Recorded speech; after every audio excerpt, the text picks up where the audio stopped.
And then we became politically correct. We won World War I, we won World War II, we won everything in between and everything in front of it. And then we'd win wars, but we'd leave after we won. We'd go into wars that we shouldn't have been in, but then we'd just leave. We'd bomb the hell out of somebody and we'd leave. And I said, you know what do you think of that idea? Pete said, I like it. I said, boy, that didn't take long. Right, Pete? But he's doing a great job. He's doing a great job on the border, too. You see what's happening. And we had drugs coming in, a lot of them coming in by sea. There aren't too many coming in by sea anymore. They've decided to take a pass. I don't know if you've seen what's happening, but it's really been amazing what's been happening in terms of our border. We have a border that's totally closed. We used to have a border that was totally open. We took in 25 million people. Many of them should never have been there. And they came from prisons, jails. They came from mental institutions, insane asylums. Some people say, how come you mention both? I say, well, the insane asylum is a mental institution on steroids, and it's beyond the mental institution. But we took them both. And we took drug dealers. We took everybody. What a disgrace. What a disgraceful job they did, the previous administration. And I wouldn't normally say that, but what they did to our country was incredible. And now, you know, we had a country, it was a dead country. Everybody, so many of the leaders that I've met, King of Saudi Arabia told me, they all said essentially, we thought your country was dead. 1 year ago, we thought your country was dead. Now it's the hottest country anywhere in the world, like by far. I mean, we have some leaders here, so I don't want to insult anybody. We have the hottest country in the world. So I just want to thank some of these people. Scott Bessent, you're doing a great job, Secretary of Treasury. Thank you, Scott. Thank you, Scott. Great. How good is he on television? You know, he soothes the markets. I don't soothe the market. I sometimes disturb the markets. He soothes the markets. He goes, I said, Scott, go in and clean it all up for me, Scott. And he goes in, bop, bop, bop, bop, bop. And he's really terrific. He's done a great job. And I'm thinking about him for the Fed. See, now the camera's going, breaking news, but he won't take the job. He likes being Treasury. So we're not thinking about him really, oh yeah. But we're very proud of the job you're doing. Secretary of Commerce, Howard Lutnick. Thank you, Howard.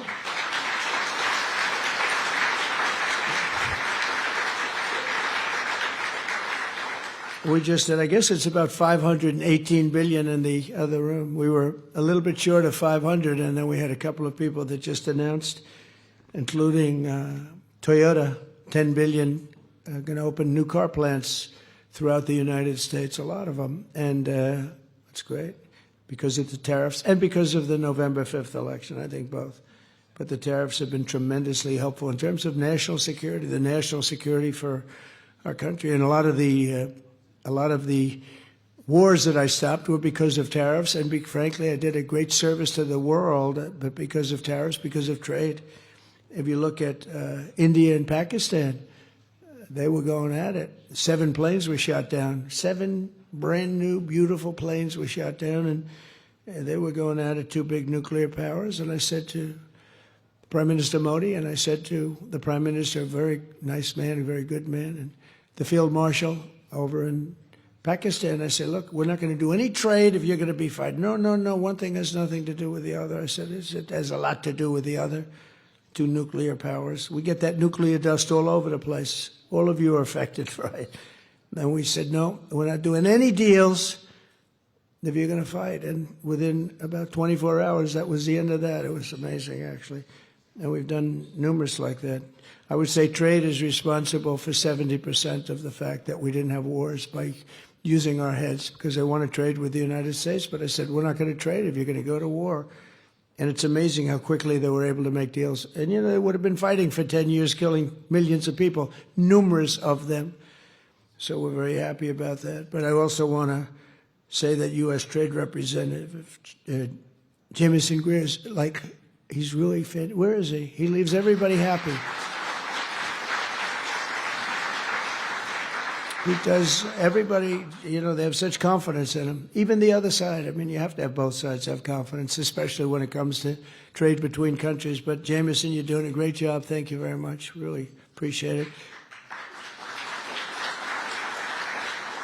And we had a phenomenal day here in Japan with a momentous trade deal. We made a big, big, beautiful trade deal for both countries. In fact, to the best of my knowledge, I think Japan also had their best stock market day ever. So your new prime minister is doing very well. First female, first woman prime minister. And I said, you already hit the highest stock price you've ever hit. So she's very happy. And we spent the whole day together. It was beautiful. And she's great. We went out to the USS George Washington, the SS George Washington. It was really great. The sailors and a lot of others, we had a lot of people, a lot of military people were there, but boy, that was some scene. It was incredible. You wouldn't believe that a ship could hold that many people. But I just want to say that she is a delight, and I think she's going to be a great prime minister, I really do. I've got to know her pretty well in a short period of time. She was a very good friend and ally of Shinzo Abe, who is a friend of mine, one of my best friends in terms of this world, the world of nations. And he was a great man, and he got, unfortunately, what happened to him was sad, very sad. But he was a great leader, and we miss him very much. But a fantastic tribute to the U.S.-Japanese alliance aboard that ship today, USS, think of it, USS George Washington. It's the only ship that just doesn't come back to the United States. It stays here. And it's very proud. This is our largest military contingent, Pete, I think like 66,000 soldiers, Navy and others. So this was a fantastic day. The level of excitement and enthusiasm, it's so easy. People say, how do you speak in front of that many people and enjoy it? When you have so much love, there's such love. There was such love on that ship. It's really easy to do. They don't understand that. It's easy to do. But tonight I'm more confident than ever that the friendship between the United States and Japan is strong as it can be, and it's thriving, it's prosperous, and it'll soon be, I think, greater than ever before. And we had 4 great years. You know, we had the greatest economy in the history of our country, but we're blowing it away this time, to be honest with you. We're blowing it. We had 4 great years. As you know, we had the 1-year deduction. I call it the 1-year little deduction, like you can deduct every single thing. And nobody ever thought that was possible. That beats 38 years, right? But now we did it for a period of 10 years instead of a period of 1 year. It's much stronger. And you can deduct structures. And for the people, you have no tax on tips, no tax on Social Security. Think of it, no tax on overtime for your workers. And it really covers everything. The great, big, beautiful bill. We got everything done. I said, let's get it all done. A lot of people want to do it little small pieces, like 9 of them, 12 of them. I said, put it all into one bill, and if we get it done, we're done for 4 years. We don't need anything more from Congress in terms of that, right, Scott? We got it all done. It was a little risky, but because if we didn't get it done, I don't know, who knows what would happen with these radical left lunatics that we have to deal with. But we got it all done, and now we're set, and you're set. The investment in this country is set. You have all that you want. The people in this room are the living embodiment of the U.S.-Japanese economic partnership that together we're taking to even greater heights. It will, I think, never be like it is now, but it'll get even better if that's possible. I especially want to thank Japanese companies, SoftBank. I think Masa is here. Where's Masa? I played golf with this guy last week. He sank every putt, every putt. We played with Bryson DeChambeau. We had a great match. And the great Gary Player. Gary Player's 90 years old and he shot 70. Is that right? And we did 22 under. That's right. We won the tournament. We had 36 teams and we won the tournament. And we didn't cheat either. You know, a lot of those teams cheated because I know how they play, and they did not shoot those scores. But I think we got, well, it helped to have Bryson hitting a ball 400 yards. You know, it's always nice to have. I said, I'll take Bryson on our team. But we had a great time, and you played great, and you putted very well, and I appreciate it because I now have an extra trophy on my desk, and I like that. Yes, please. Four eagles. That's right. 4 eagles. We made 4 eagles. And no, I seriously mean, every time he stood over a putt, I'm not saying it's going to happen every time, but it happened this time. And he's bing, and we didn't have to putt because we're playing best ball. So we didn't have to putt. So thank you very much, Masa. That's better than all the deals you made. That made him feel better than all the deals he's made. Thank you. It's great to be here. We'll do it again. But I also want to thank Toyota for that great, it's not a contribution, it's an investment. We're having investments in our country greater than ever before, greater than any country has ever had, actually. We'll talk about that. And I also want to thank the people from Carrier here someplace. Where's Carrier? They were here. Just thank you. Thank you very much. They made a big contribution also to the White House Fund. We're redoing lots of things in the White House. We're bringing it up to the way it should be. And you probably heard, I don't know if anybody heard about, we're building a little ballroom over there. People are loving it. Now they're loving it. It took them a little while to understand what was going on, but now we actually got an editorial from the Washington Post and from the New York Times saying, you got to build that ballroom. I couldn't believe it when that happened. Look, they're back there right now. They can't believe I'm saying good things about them. But it's been great. But I want to thank Carrier. They make great air conditioning, heating, and things, and they were very generous. It's really fantastic what they did. And with the help of many of you here tonight, almost all of you, the only people that haven't done anything snuck into the room, because I think you're all here because of what you've done. And so if there's anybody that hasn't done anything, please raise your hand and we'll throw you the hell out of here, okay? But Japan is already America's 6th largest trading partner, and I think as of today, that's gone up probably 2 notches, and the #1 source of foreign direct investment. And so they're very happy because, as goes our market, so many countries, they invest in the United States, but we've never had anything quite like what's happening. And I think it's going to get better. I can say it now. So we have over $17 trillion of investment in 8 months. And I think by the time we go to the 12-month period, we'll have over $20 or $21 trillion invested or to be invested. Very importantly, I mean, the money's coming in, and a lot of it's commitments that are incredible. Tim Cook is doing, I think, like $600 or $650 billion, right? Think of it. You've done more than the entire group here. We raised $518 billion, and there's one man sitting here at $650. But good, and everything's, they're treating you great, right? We give them fast permits. We give everybody fast permits. No more waiting 20 years before you get rejected. You know, that used to have a process. I know a couple of people, they started a process when they were young men. Now they're old men and they got rejected. Can you imagine? They devoted their whole life to getting a couple of permits.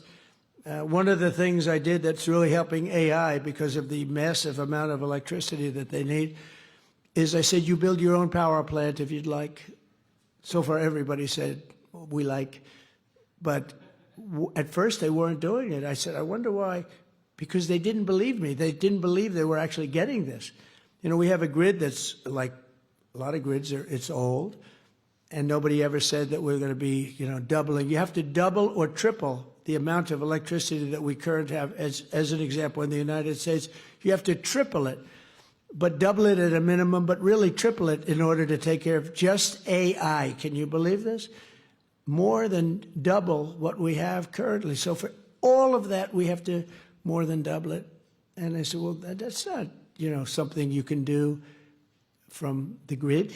I mean, how would you do that? You have an old grid, and it's doing okay. We're fixing it, but you can't do that. And I came up with the idea that you're building a plant. They're spending $50 billion to build a plant. I said, you can build your own electric generating sources. And honestly, some of the people in this room, they're building electric generators that are so far beyond anything that's ever been built before.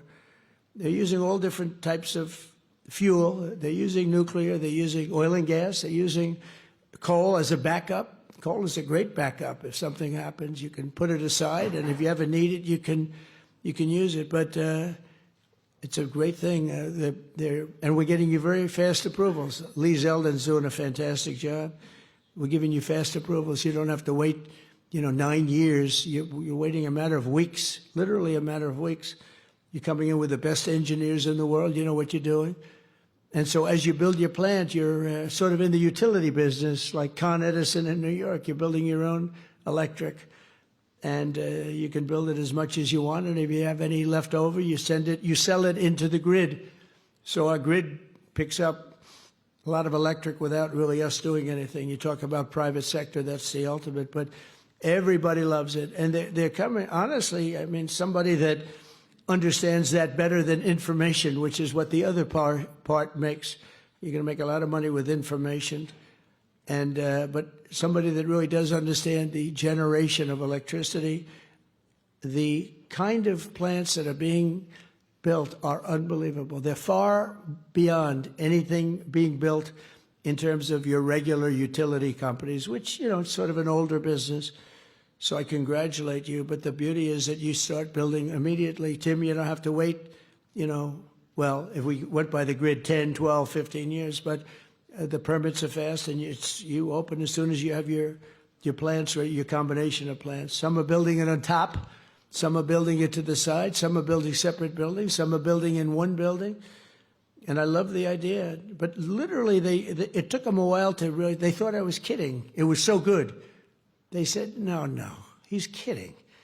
I said, I'm not kidding.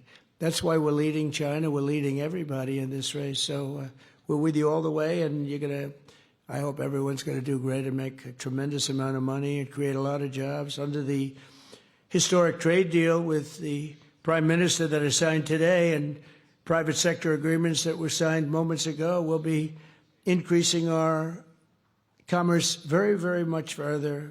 Japan's going to be investing $550 billion into the United States, and it's an amazing thing, and they're happy, and they're gonna love it. It's going to be really good. It's going to be a great for everybody, but building up an allied industrial base. And, you know, one of the things that makes me so happy is they'll be taking some of our product. Japan has, I don't think I'm saying anything that's very secret. They've been typically slightly closed as a country. It was not easy to come in, but they're taking some of our cars and a lot of our different thing, rice, which is actually a big deal because, as you know, they wouldn't do that. And they're taking corn, and they're taking the Ford 150 right here, the big thing, some of our cars.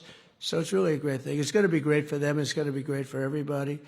But we're doing semiconductors together, critical minerals, shipbuilding. We're starting shipbuilding together. And they're doing pretty well with shipbuilding. They're number 3. They're going to be coming over to the United States and building ships in some of the yards. We have some great yards. You know, the United States was number 1 during World War II, number 1 in the world in shipbuilding by far. We would produce a ship a day. Can you believe it? A ship a day. You know, freighters and this and that, but some big ones too, some great warships. And we just let that, our leadership, the person standing right where I am numerous years ago, a number of them, they just let it slip. And so we're going to be very heavy into the shipbuilding in a very pretty short period of time. It takes a while to get that one going, but to think that we were number 1 in the world, and now we're, you know, we basically don't make very many ships anymore. We do beautiful Coast Guard cutters. We do beautiful smaller ships like destroyers, etc. But we don't really do what we should be doing. And we will be doing that pretty soon. But the deals will create jobs and opportunity, wealth, tremendous wealth and security for both sides and for both sides of the Pacific, and make our cherished bond between the two countries even better. And we've got so many wonderful deals, but this is one that people have been very, very interested in. They really waited for this day, and I found it to be an amazing day. Not an easy day. I think we've gone to about 9 stops. You think Biden could have done this? I don't think so. You think so? I've been walking back and forth. Sir, we're going over here. It's just a quarter of a mile. Walking would be fine, sir. Oh, thanks a lot, you know. But we had a lot of stops today, from early in the morning until now. But this is one that I was thrilled because I see the list of people. This is really a who's who, this list. I was reading it. I don't get that impressed with things. I'd say, wow, that's really pretty amazing. But I'm thrilled that so many Japanese investors recognize that people from all over the planet are now discovering that the United States is hot, and it's also a place where you can really do business. Getting the approvals is so great. You know, in my first term, we had an LNG plant, 2 of them. They were under approval. One was 14 years and one was 16 years. And actually, one of them was a big Japanese investor group, and they couldn't get their approvals. It was never going to happen. I come in, I didn't know anything about it, but I came in, I heard about it. And so they were 14 years, I think, and 16 years, and they were just about, they gave up, essentially. And I got one done in one day, and the other one, it took me, I didn't do as well. It took me 3 days to get it done, and they were under construction in less than a week. And they're up now, and they're doing phenomenally well, you know, in Louisiana, actually, 2 of them right on the coast. And people said, how'd you do that? I said, I have no idea, but I get things done. There's no better place on earth to invest and grow your business than the United States, and a lot of the environmental nonsense. And I'm a big environmentalist in a sense. Like, I want clean air, I want clean water. But we're going to make it great for our workers and our economy. We're not going to take, honestly, when I say 5 years, much longer than 5 years to do things. I actually said to some of our people, I said, look, you have, on big plants, you have 2 weeks on oil and gas to get the approvals.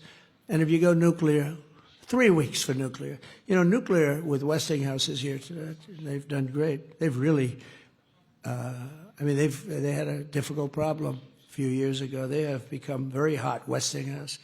They're doing a lot of work in the United States. We're doing a lot of nuclear now. Nuclear now is safe and it's inexpensive. It's great energy now. I was with nuclear, but I didn't love certain aspects of it. Today it's so different, and it really is a safe, great way to go. A lot of people are going that way.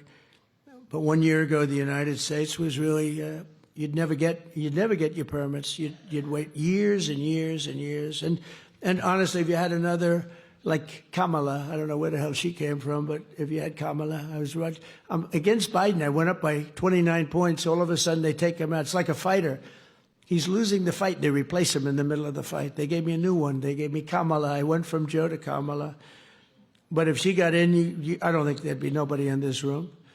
You wouldn't be doing anything. You'd be elsewhere doing things, and wouldn't be the same. But you have a great partner now in the United States getting you started, and you will have everything done very, very quickly. Record time, as fast as, I think, much faster than maybe any other country, other than China. Because in China, you have a good system also. You have a system where President Xi can approve it immediately. So that's even faster. He doesn't have to wait 2 weeks. I have to wait 2 weeks.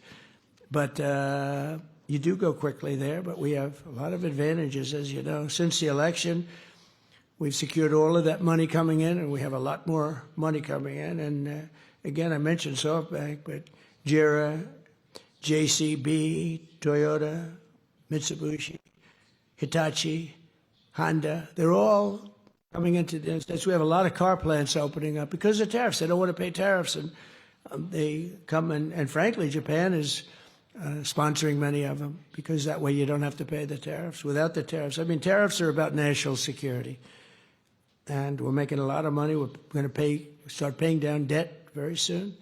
We have a lot of debt because honestly, we didn't know what the hell we were doing as a country. GDP growth in the second quarter was an amazing almost 4%. Nobody thought. They thought it was going to be 2%. They had no idea. Just announced 4%, almost 4%. And in the next quarter, I don't know. I think it can go much higher.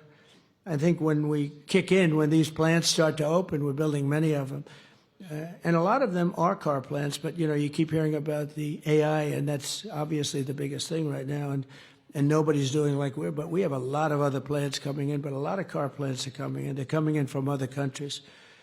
And next quarter, I think you're going to see maybe 4%, maybe more. But when these plants start opening up, you're going to see numbers that are going to be shocking. Energy prices are down. Gasoline are down. Groceries are down, except for the beef, which I'll get down to. Our ranchers were, for 25 years, they did poorly. And I put tariffs on some. It was just too much. They couldn't compete. They were going out of business. And maybe they're doing too good now. But we want them to do well. But we have to get the beef prices down. So that's, it's an easy problem to solve. But we'll always take care of our ranchers, too. And they were with me 100%. They've been with me from the beginning. You know, we had an election that was too big to rig. We had to get it I would constantly say, too big to rig. Don't believe polls that we're way up. Just you got to go and vote. You know, when the polls are too high, people say, let's go to a movie and we'll go home and watch our president win. But I said, you got to go because we have a very corrupt election process, and you need that. You need borders, and you need a fair press. And the press is slightly better, I'd say, you know, slightly. But it'll get better. I think it's getting better and better because otherwise they're going to lose all credibility and nobody's going to be watching or listening to them. But you need strong borders and you need good voting, and we're getting them both much better. The mortgage rates, except for the fact that we have an incompetent head of the Fed, I think he's incompetent, or a bad guy, or, you know. But despite that, mortgage rates are down. Who could believe that? We have an anti-person. I call him too late. He's always too late. He's been too late, and Jerome Too Late Powell. So somebody gave me a bad reference on him. I put him in based on some guy that turned out to be not so hot. And we got a bad Fed guy, but he'll be out of there a few months, and we'll get somebody new. I guess, Scott, you have a long list of people that want it. If anybody has any suggestions, because we really do, we have, you know, all the people that are being talked to. If you have a suggestion, just shout it out. Just shout it out. Mark, do you have a suggestion? Mark has some pretty good suggestions. You put me on the cover of Time magazine. That was a nice picture. Thank you very much for that. That was very good. It was a nice story too. Thank you very much. I've been on the cover almost 50 times, but Mark, I can only use 17 of them. You know, meaning the rest of them aren't so good. 17 are great. This one was very good. This is going up. Now I have 18. Thank you very much. I'll see you in a little while. But mortgage rates are down, and we're rapidly building the greatest economy, I think in history. I mean, look, bad things can happen. You know, we're doing great, and even after COVID, we had the best 4 years. But all of a sudden, COVID, things happen. Things happen. I hope things don't happen here, but we were doing numbers like nobody had ever seen before. Not as good as we're doing now. And then all of a sudden we started hearing about people dying in different places of the world, China and other places. And we have a COVID. We have a pandemic all of a sudden, and, you know, things like that happen. But hopefully that won't happen in this case, in this term. But we did a good job in handling it. We made more machinery and everything else. We did great with the therapeutics, Regeneron, and we did the vaccine. We had the vaccine approved in 9 months, and there are many people that say that we saved 50 million lives worldwide. Not everybody agrees with that, but a lot of people say we saved 50 million lives. You know, in World War II, I guess we lost close to 100. People don't know that it was so bad, the Spanish flu, that it actually ended the war. That was what stopped the First World War. But we were on our way to really terrible numbers. We had, obviously, so many million people died. That was a terrible thing. But things happen, and things that you wouldn't think of. Who would have thought pandemic? I thought that was like an ancient problem. It wasn't a modern-day problem. But a lot of people did a great job there, and we ended up with the 4 years great. We actually ended up, when I left, with a stock market price that was higher than it was before the pandemic came in. Who would think that was even possible? Because we were rocking and rolling, and then that happened, and we ended up higher. The stock market was higher than it was just prior to hearing about this horrible plague. So just as importantly, we've implemented the largest regulation cuts in the history of our country, even larger than we had. We had the biggest, by 4 times, the biggest regulation cuts in history in my first term, and we're going to be doing that. And we're cutting, as you know, if we add one new regulation, you have to cut 8 or 10, 8 to 10. So you add one, and it's okay, and you cut 10. And we started at 8, now we're 10, including massive reductions in the red tape for the infrastructure and the rapid approvals, et cetera. But this includes the upcoming liquefied natural gas pipeline in Alaska, which we have well underway, to export vast amounts of American energy. And Japan is one of the big customers, by the way. And you know the slogan, our slogan, and we have fantastic people. Chris Wright is phenomenal. Doug Burgum Doug is fantastic. Those two guys are like a partnership. They're unbelievable. I'm sure you're dealing with them very successfully. But our motto is drill, baby, drill. That's a little different than people that say you can't, drive energy through the roof. And I think you're going to see $2 gasoline pretty soon. And that's like bigger than a tax cut. That's the equivalent of something bigger than a tax cut. So support of Japanese companies like SoftBank, we're pursuing a very bold national policy to keep the United States the world's leader in artificial intelligence. We have some of the greatest in artificial intelligence right here. They were the ones that showed me some things. I said, you got to be kidding. It's fantastic. My uncle was a great professor at MIT, and he was always ahead of the game. He was a smart guy. He has a distinction of being at MIT, the longest-serving professor in the history of MIT, Dr. John Trump. And he was always ahead of the game. And when I see some of the things that are happening, you guys are really ahead of the game.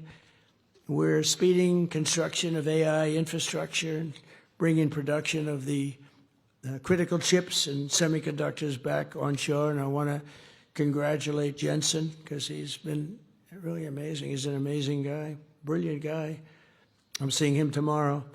11 days ago, NVIDIA and TSMC announced that they have produced a very fast, first-rate, state-of-the-art, the Blackwell. It's like, I don't know, people say 10 years advanced, who knows, but a lot. And it's entirely made in the USA. As you know, TSMC and NVIDIA are spending hundreds of billions of dollars now in the United States. And many other chip makers are too. It's incredible, actually, to see what's happened in literally a period of, now it's a little bit less than 9 months. And don't forget, we had to celebrate for a couple of weeks, so I have to sort of deduct. Once we won, we celebrated, and we shouldn't have done that. We should have started immediately, not wasted 8 days. But we really didn't. America's, once again, a manufacturing nation, and something that we haven't talked about for a long time. Japan has been with us all the way, and it's amazing that we had a little conflict with Japan. You may have heard about it, and that after such a horrible thing, yet the two nations are the closest friends and partners that you can be, and based on a shared commitment to freedom, democracy, security, prosperity, civilization, and just basic human achievement. It's amazing, actually. As some of you may know, this very residence was once the home to the great General Douglas MacArthur. I don't know if you ever heard, he graduated #1 in his class at West Point, but they say that he was the single greatest student in the history of West Point. Now, I don't know how they go about doing that. I could see #1 for the year. I could see #1 for graduating, but they say he was the greatest student. He was a great intellect. A lot of people don't know that about General Douglas MacArthur. The moment that the peace was signed 80 years ago, that very brilliant man set about building a friendship between our two countries that has grown and deepened, and he actually wrote the Constitution here. And he did it all by himself. He was an intellect, and still the Constitution. Our partnership has been an extraordinary blessing to the world. If you look at what's happened and what's come out of it, I think a lot more is going to come out of it than even in the past.